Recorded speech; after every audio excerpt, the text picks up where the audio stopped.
What happens to your farm after you stop playing Stardew Valley? You did it. You built up your farm, finished the community center, and maybe even achieved the lofty height of perfection. Now what?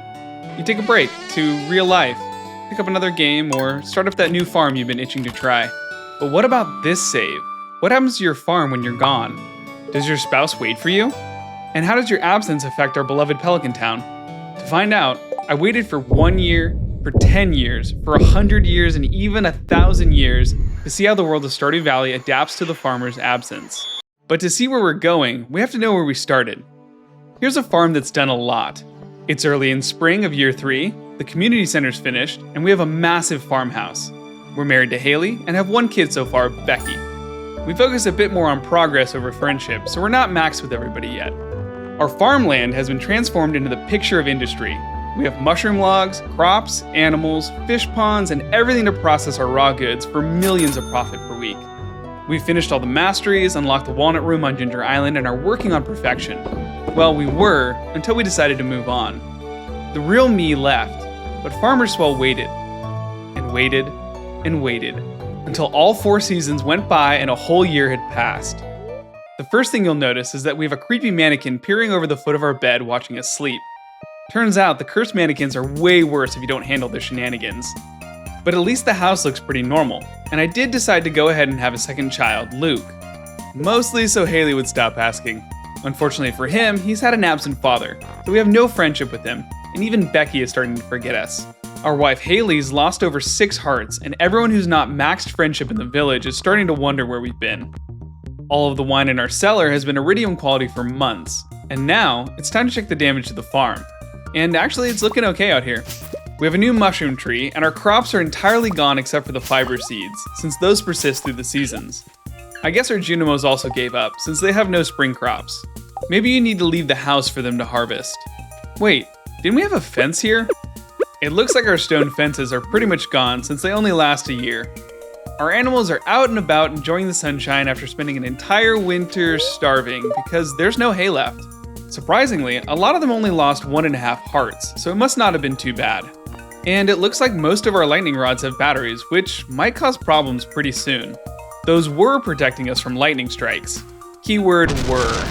Our slimes are absolutely chilling because they have a wicked statue. But let's take these out and see what happens. And the rest of the farm is exactly how we left it. Pelican Town is also virtually untouched. Everyone's going about their business, and it doesn't seem like they cared that we didn't visit them for a whole year. They probably thought we were doing one of those never leave the farm challenges. Although there is a lot of debris in Cindersap Forest. We'll have to keep an eye on it. Honestly, I expected more things to have gone wrong, so not bad for a whole year of doing nothing. Now, let's hurry up and wait. An entire decade has passed. It's time to check the damages, and I'm a clown. Looks like our friend the cursed mannequin decided to swap outfits with us. But honestly, that's fair. We kind of are a clown for doing this. The house is looking pretty normal, except Haley decided that our fish room needed this red plant. Not what I would have gone with, but we did abandon her for 10 years, so we can let it slide. We have no hearts with her or either of the children anymore, and speaking of kids, these 2 are supposed to be 10-year-olds. We got off pretty lightly inside, but outside is a whole nother story. Our farmland is in shambles because without the crops, debris have started spreading all over. They destroyed walkways and are probably going to be the most destructive force on our layout. Unfortunately for our animals, at some point both entrances were blocked off by trees, so they're trapped inside for the rest of our journey. They're definitely old and grumpy, but it looks like they're still producing for us, even though we haven't fed them in about a decade. They're either breaking the law of conservation of energy or figured out some way to photosynthesize. Since there's no fence that lasts for 10 years, only the lightning rods remain of our barnyard fencing. So if the animals did figure out a way outside, they would have free reign of the farm. The legendary fish ponds are still producing as expected, but around them is starting to look kind of rough. And we've definitely lost a worm bin and a bait maker. We even have another mushroom tree growing up here now, which means I think we're going to start seeing a lot more of them. The greenhouse looks like a tiny time capsule. Nothing really happens inside, so I'm not really expecting anything to change there. Same thing for both of our production sheds. Our wood chippers have gone through an apocalypse, with debris claiming all but 5. I have a feeling that we're about to see their demise. We're also down to 4 furnaces, which is a pretty expensive loss. Down south, our mushroom log forest is pretty untouched. but there is a section at the bottom that has new trees around it. The only thing that could take out paths down here is lightning, which makes sense because all of our lightning rods are full of batteries, so they've been providing no protection for the last 9 years. There's probably a few other spots that's happened to too, and because it gives the debris a foothold, it's going to speed up the destruction by an order of magnitude. Now that we've removed the wicked statues, one of our slime hutches is full of black slimes. We've definitely been hit by that dreaded witch. Although, there's 2 tiger slimes left, and the other hutch is untouched. That's surprising because we waited for a little over 1,000 days after removing the statues. The witch shows up 1% of the time and picks either a coop or a hutch to effect, so we should have seen her like 10 times by now? Maybe she can't change tiger slimes? Weird, we'll have to keep an eye on it. The slimes are also only kept in by the slime balls now, since the fences rotted away a while ago. We have 2 meteorites and 3 new stone owls as far as I can tell, but it's possible there's more I can't see. I mean, this place is a mess. Everything in Pelican Town is looking right as rain. And surprisingly, Lewis is still with us. I'm not dead! Good for you, Lewis. The only place that's really showing the time change is Cindersap Forest. It's overgrown with debris at this point. I guess the farmer does have an impact on the local environment. But with that wrapped up, it's time to head back into the house and begin another long slumber. This is a big jump. We're going to go another 100 years into the future to year 103. And you might be thinking, swell, that's not that big of a deal. All you have to do is wake up and go right back to bed. I even found a mod called Hibernation that lets you skip through days super quickly this way, and made it to year 1000 after about 2 weeks. But it turns out, if you don't let the day progress, then none of the villagers have time to do their daily schedule. But hey, that's not a big deal, right? Wrong. It turns out if they don't get a walk around, debris cover everything, and it's not really fair because that's not what would happen if we did nothing. Everyone in town would keep going about their business. Although, it did lead to a pretty amazing day where the villagers demolished everything in their paths like angry juggernauts. But hey, I guess aerobics class is just that good.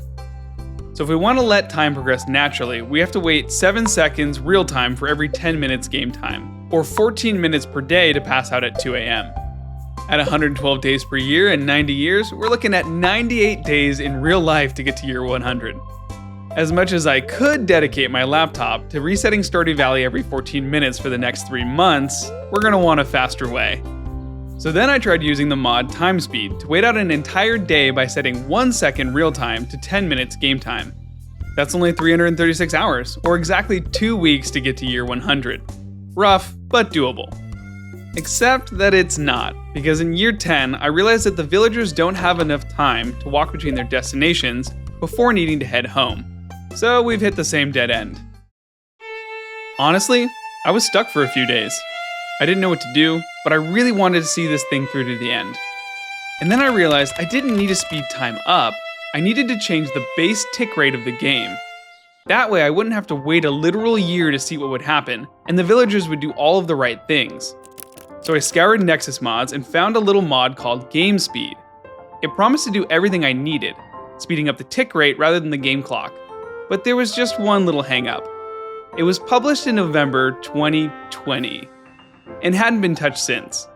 That means it was meant to work all the way back on the 1.4 update, and the mod author hadn't been active since 2023. I'm a lot of things, but a coder is not one of them. Honestly, I try to avoid it as much as possible, but for this, I booted up Visual Studios and set to work bringing this ancient mod back to life. And with a lot of Googling, help from the Stardew Valley modding wiki, and advice from Papa Swell, who does code, I was able to bring it up to date for version 1.6. I loaded her up and found that the fastest I could speed up was about 80 times, for a total of 16 seconds per day. That works out to about 3 weeks straight for the full 1,000 years. So I got busy resetting and we're finally making progress. Until I realized that passing out doesn't trigger events. We need those because they're a huge part of what's going to change on the farm. So with the mod Time Speed to stop the day just before 2 a.m. and a little script I created to put myself into bed every 20 seconds, we're actually in the clear. And hey, 26 days isn't that long when you think about what we were facing. And lo and behold, 2.5 real days later, year 103, the right way. Things are already way different, and we have that creepy little mannequin who's wearing my clothes to blame. Turns out, on top of stealing our clothes and moving around the house, it also has the chance to change your floors and wallpapers. Looks like ours has done it about 10 times over the 100 years. But we can't blame it for all the random furniture. It appears that ignoring Haley for a century has caused her to start losing it a little bit, and she's sprinkling random desks and chairs around the house in retaliation. And these children are 100 years old. Ew. They've just been stuck here. Stunted. Never aging, never dying. A fate worse than death. Why are you the way that you are? Honestly, every time I try to do something fun or exciting, you make it not that way. I hate so much about the things that you choose to be. But enough about our creepy old babies. Let's go and check outside. It's an absolute mess out here. There's virtually no pathways left, and debris are covering everything. They destroyed our anvil, forge, and all of our statues other than Krobus. Maybe his devotion to Yoba spared him? Our crop field is now an owl garden, and I counted 15. Our weird unlimited energy animals have continued to produce, but only the lowest quality of each good since they're starved for both food and attention. Over in the coop, there's too many types of eggs for the auto grabber to handle, so now it's a nice padded cell for these poor trapped animals.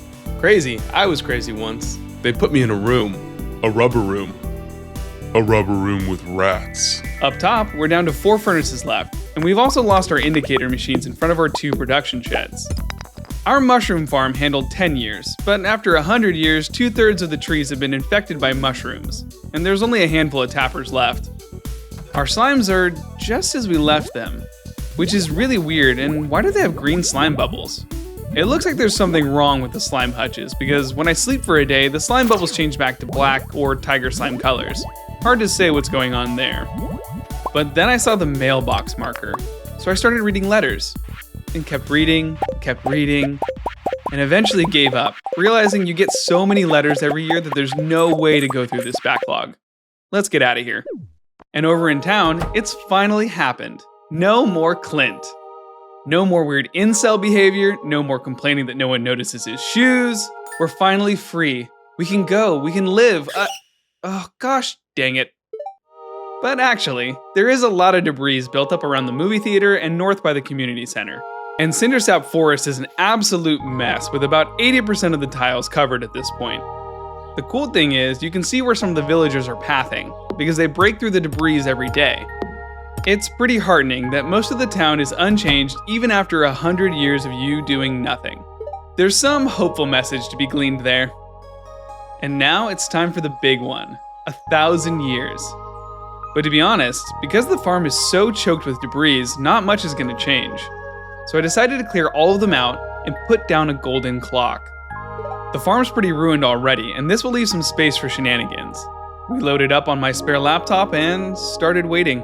And some things that should not have been forgotten were lost. But in all seriousness, this took forever. With some random issues and a couple of Windows restarts, the final time on our save file is 28,774 hours and 55 minutes. That's 3 years and 3 months. But that's just how long it would take you if you were actually playing. For me, it took about 26 days. But that's 26 days I couldn't use my laptop. So if you're enjoying this one so far, hit that like and subscribe button so I know to do more insane ideas like this one. Big shout out to the mod author, Random Computer User, for making GameSpeed 4 years ago. You literally saved me years. And now, 1,000 years have passed. The first thing that you'll notice is the house is an utter mess. We left Haley alone for millennia, with 2 immortal children and a terrifying mannequin doll who's impersonating her husband as company. So she did what anyone would do and filled the house with random furniture. But I guess this is one method to get a bunch of free decorations. A terrible, convoluted method. And there's only a single wall in the entire house that's original. Everything else has been petrified by our faceless friend. Give me back my clothes. Stepping outside is more like stepping 100 million years into the past rather than 1,000 into the future. Our farm is choked by giant mushroom trees, and beneath their canopies are hundreds of owl statues. How prehistoric. In fact, there's 511 new owl statues. Trust me, I counted each one. That's spot on for a 0.5% chance over 1,000 years. And since we've removed the debris, meteorites bombarded our farm, blasting it into oblivion. And you might not believe it, but there's exactly 100 of them. Maybe there's some hidden limit in the game's code, or we just got really lucky. After mining all of them, we got 800 stone, 200 omni geodes, and 1,000 iridium, which makes sense because they drop a fixed amount of all of these items. However, we only got 19 prismatic shards, which is amazing, but we should have gotten about 25. They ask you how you are, you just have to say that you're fine when you're not really fine, but you just can't get into it because they would never understand. Still, if you really hate the Skull Cavern, do I have an iridium farming method for you?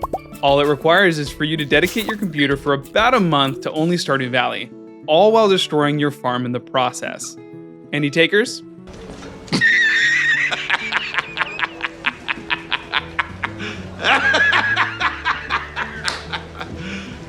You serious? Our animals are now 4,008 months old, and they're not doing too well. Both auto collectors are totally maxed out with low quality goods, so the coop is standing room only. The destruction continues down south in Cindersap Forest, where pretty much every available tile that could have debris is covered. I don't even want to think about how long it would take to clear all of this. Over in town, there's perfectly defined paths where the villagers like to walk, and everybody is doing fine. Seems like Evelyn and George had another 1,000 years in them. Yay! But that means that Lewis has been mayor for 1,000 years, which I think qualifies as a dictatorship. Overall, there's huge parts of the game that keep going on even without us, which I really like. It means that every save file that we move on from still has some life left in it. Just keep in mind that, eventually, all of your hard work will fade away under a mountain of chairs and owls. Check out one of these videos, and if you have any other terrible ideas for me to try, leave them down below. Thanks for watching, and as always, have a swell day.